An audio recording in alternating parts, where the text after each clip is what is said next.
Normal Thursday practice, had some good things happen. Liked the energy.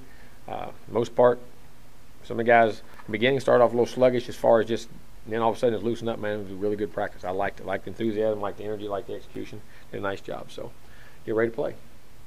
Questions? Injuries? Malik Jackson. That's the only one out. Really? No, I'm lying to you. Well, coaches lying about injuries wouldn't be the first time. No, you never heard me lie about an injury. Maybe it's reporters lying about stuff they heard.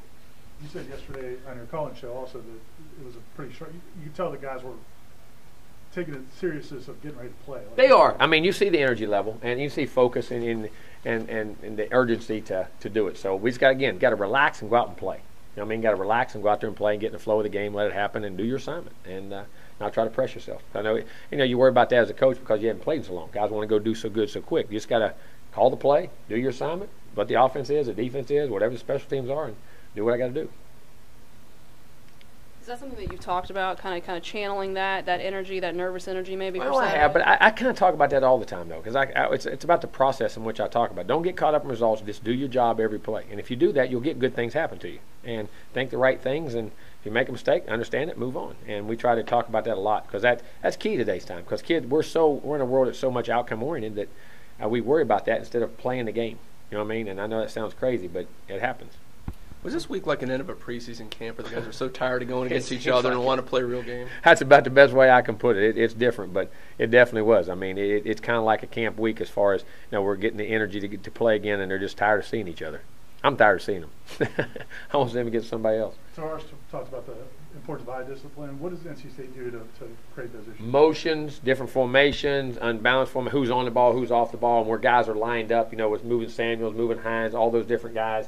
And when they do the jet motions, like we do some and everybody does with it, and then how your safety rotations and where your gaps are, it's going to be very critical so you can make those calls and focus in on what you got to focus in on. That's critical.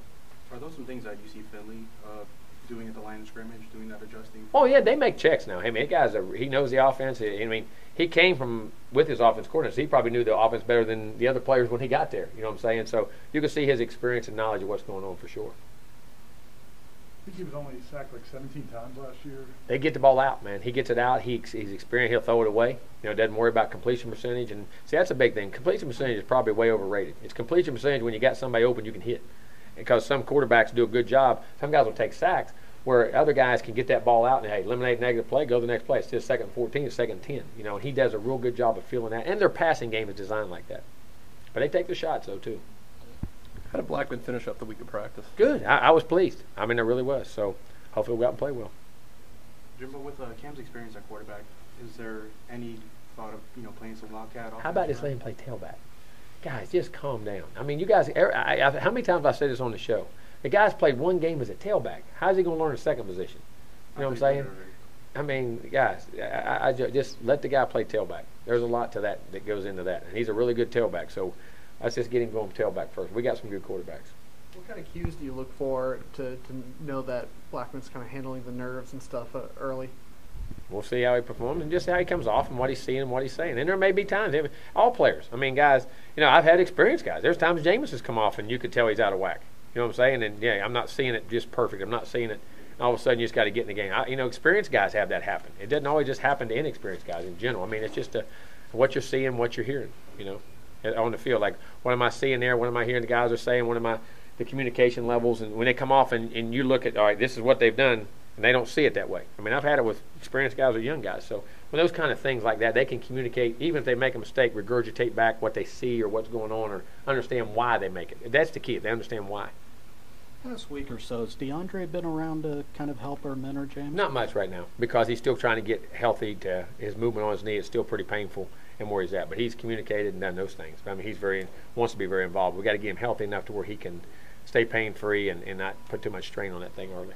I mean, has he talked to him maybe about the playbook? I'm sure he has. So Rick Leonard's going to be running out with a flag, I guess? Yeah. Yeah, I mean, it's military appreciation. Like I say, I'm huge for that. I love our military and what we do and what they allows our country to be free, because freedom isn't free.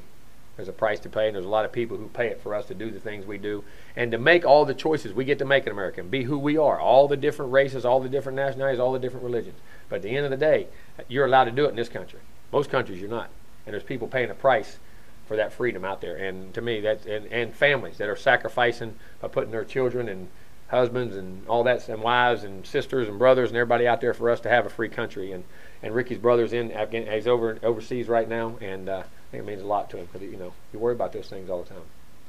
I think it's a big deal, and I'm very proud of him for doing it. I'm very proud of our military.